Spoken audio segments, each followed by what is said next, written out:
What's up guys, Hayden here, and today I'm bringing you my review of the new RPG from Bethesda Game Studios, Fallout 4. Fallout 4 was one of my most anticipated games of the last few years, and I couldn't wait to start playing it come midnight of November the 10th. Since that date, I have put in 80 hours of time into the game, so I feel as if I've played enough of the game to warrant a verdict. That amount of playtime alone should make the game recommendable, and in many ways it does. I do have my fair share of complaints however, and I'll address them as the video goes on, but first, let's start with the good stuff. So, let's get started with the game's presentation, and more specifically, the game world. Whilst I thought that Fallout 3's Capital Wasteland was a tremendous world all the way back in 2008, there were times where I thought that there was a slight lack of things to see and do. About 100 hours into Fallout 3, I felt as if I had seen and done most things. This was even worse in the spin-off follow-up, Fallout New Vegas, where the Mojave Desert was again a very interesting game world in its own right, but there was a vast amount of empty space. Even Skyrim fell into the same trap. That being said, I feel as if Bethesda have improved significantly since those games, and pretty much everywhere you turn in Fallout 4, a new location can be found, explored, and looted to your heart's content. This is especially the case when you reach downtown Boston, where there are multiple locations to explore in very confined areas. Not only that, but Bethesda continued their tradition of atmosphere in their games, as I felt the same uneasy chill up my spine in numerous areas of the wasteland, and was equally as awestruck in others. If I could summarize the world, I'd say that it truly does feel alive, and in my opinion, it is an improvement on Bethesda's previous worlds in terms of content and raw atmosphere. Moving on, this is a good opportunity to address an important part of any traditional modern RPG, which is the loot.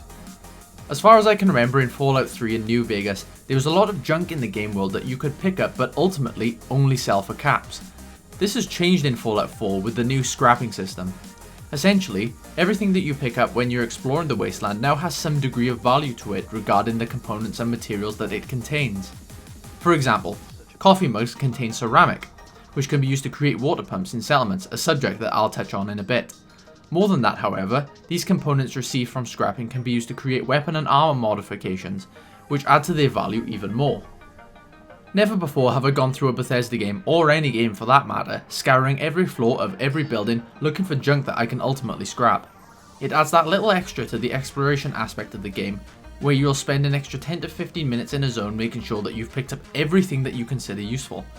You never know how much that coffee cup may come back to haunt you when your settlers start dying of thirst. I hope you've taken some positive vibes regarding the last couple of sections, because things are about to take a turn for the worst as we come to the story side of Fallout 4. Oh boy, this really is a bit of a shocking effort by Bethesda in my opinion. Without spoiling anything, let me tell you why. Firstly, the backbone of the main quest, regardless of whoever you decide to help, side with, etc., is just completely predictable and ultimately forgettable. You face a few intriguing characters as you progress without any of them becoming truly memorable. When you put that to one side and focus on other aspects of the main quest, such as the various factions that you meet as you progress through the wasteland, they feel as if they could have done with plenty of additional thought. I say this mainly because, regardless of what you do or who you side with in the main quest, the endings are largely exactly the same, except for some slight deviances. If you've actually completed the main story and are a fan of the Mass Effect series, the best way I can describe the ending of the main quest is that it resembles the ending of Mass Effect 3 while simply draining the colour palette, with the only exception being that you couldn't really care less about any of the characters in Fallout 4 by this point. Long story short, I thought that Fallout 4's story was extremely lackluster, and I have no idea why certain large publications felt the need to praise the fact that the decisions you make impact the story in some meaningful way, because 98% of your choices mean absolute fuck all. So, considering we're on a bit of a downward spiral here after the positive start, why don't we just keep that downward trend going as I bring up the subject of the vast amount of technical issues regarding Fallout 4. If you think I was borderline ranting at the story side of the game, you better hold on to something. This game is without a doubt plagued by more technical bugs and glitches than any other Bethesda title before it. Let me start with a shining example that I was streaming at the time. No real spoilers here, but at the beginning of the game, you leave a cryotube and make your way out of the vault. Simple, right? Nope. As soon as I leave the cryotube, I access a terminal just up the corridor to see if there's any information regarding the events that I've just seen unfold at the beginning of the game. After reading the minuscule amount of information, I go to leave the terminal and I get stuck in the terminal. I was roughly 45 seconds into playing Fallout 4 and I had to reload the game from the start. Holy shit, what a way to begin my adventure. Now, I'm not going to go over every technical detail, otherwise this review is going to be about an hour long, so here's a few big and small issues that cropped up during my time.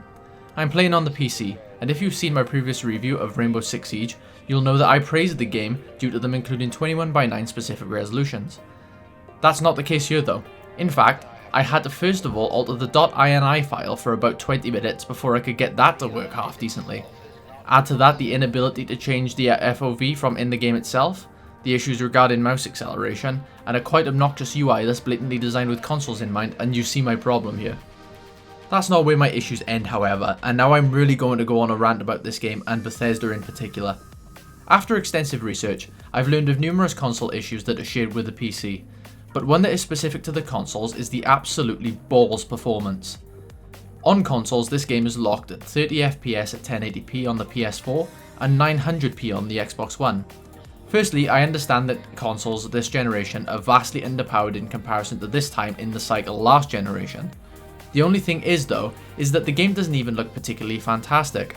As a matter of fact, in some areas it's rather bland.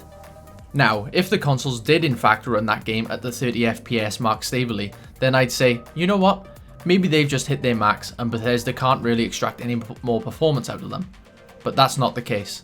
In some instances, on both consoles, the game can bog down into single-figure frames per second.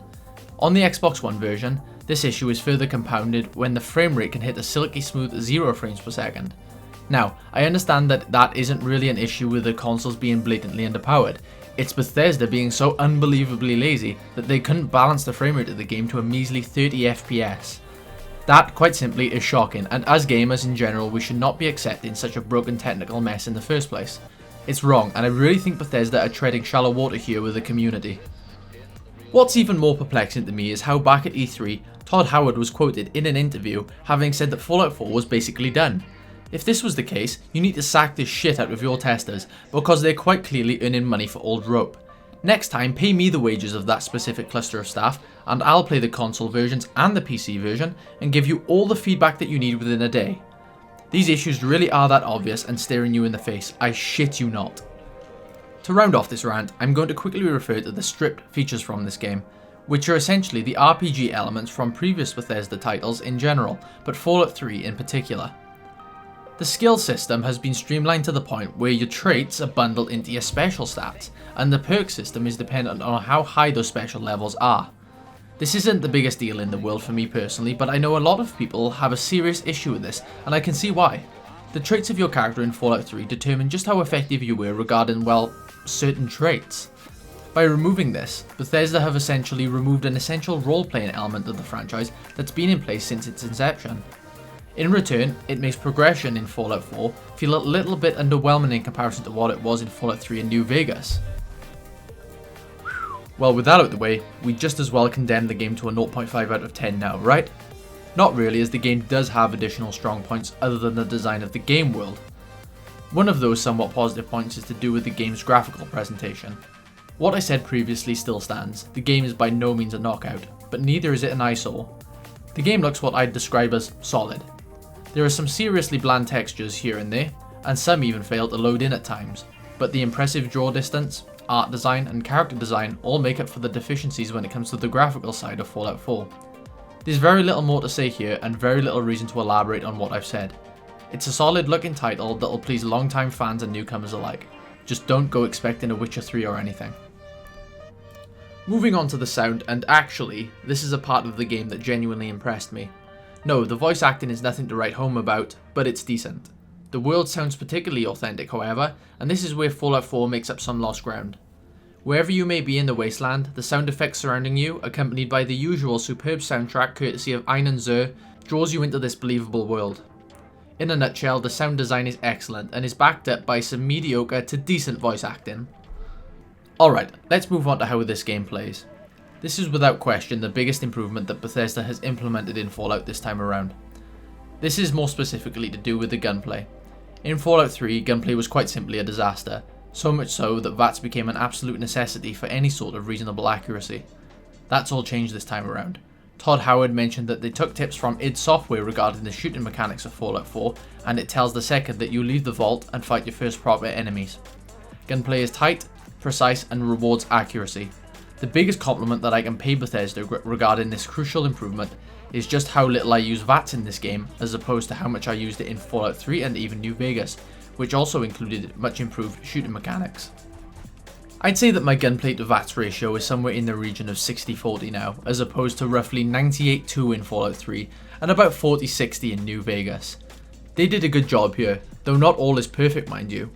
Sometimes I feel as if I should hit my target and I don't, but that could be down to the sight that I'm using, I suppose. Nevertheless, this is the most positive point of Fallout 4 for me. On that note, I think it's about time that we began to wrap up this review. Now, you may be thinking something along the lines of, wow, he must have had a really shitty time with this game. This is not the case. I have without question enjoyed my time with Fallout 4. Once again, I have found myself lost in one of Bethesda's wonderfully crafted worlds where there's plenty to discover. Many areas have their own stories which are very compelling in their own right. So yeah, I've enjoyed my time with this game. That being said, there really is no excusing the absolute technical mess that this game is, followed by how the game's RPG elements have been stripped away to leave what is essentially, to be honest, more of an exploration-based shooter more than an RPG. At the end of the day, would I recommend Fallout 4? Yeah, I really do think I would. As of recording this review, Bethesda has fixed a handful of bugs, such as the terminal bug that I ranted about for longer than I probably should have. I also think that the game has a strong value for money argument going for it as well, given the sheer amount of content available. This is especially the case if you're like me and play on the PC, as there's no doubt that modders will take this game to the next level on their own. All that being said, I think that Fallout 4 ultimately didn't live up to expectations. I'd go as far to say that it's Bethesda's weakest effort to date, and this primarily comes down to the fact that they've watered down the RPG elements of the game. The final score for Fallout 4 from me is a 6.5 out of 10. Despite the improved gunplay and expert world building, Fallout 4 is a bit of a broken mess at present that simply fails to deliver a compelling RPG experience, and is even further hindered by an absolutely dreadful story. Ladies and gentlemen, this has been my review of Fallout 4. If you liked the video, I would appreciate it if you would leave a like and even subscribe if you crave even more reviews and gaming related content. Following this particular review, I'll have a review of StarCraft 2 Legacy of the Void coming out in roughly 2 days time. Thanks for watching guys, and I'll see you in the next one.